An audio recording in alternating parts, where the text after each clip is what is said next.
Pemirsa, pemerintah sangat gencar menekan angka penurunan stunting bagi generasi bangsa. Semua pihak juga dilibatkan termasuk anggaran yang digelontorkan cukup besar, hingga 96 miliar lebih untuk tahun 2023. DPR Aceh juga turut mengawasi pelaksanaan program tersebut. Pemerintah Republik Indonesia melalui berbagai instansi gencar memerangi angka stunting dengan target penurunan hingga 14% di tahun 2024. Sementara ini masih di angka 17%. Stunting merupakan suatu kondisi gagal pertumbuhan dan perkembangan yang dialami anak-anak akibat kurangnya asupan gizi dalam waktu yang lama, infeksi berulang, dan stimulus psikososial yang tidak memadai, terutama pada 1000 hari pertama kehidupan.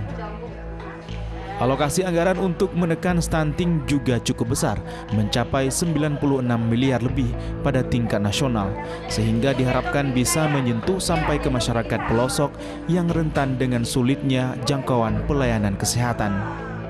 M. Rizal Falevi Kirani mengatakan pihaknya juga melakukan tugas pengawasan terkait penurunan angka stunting.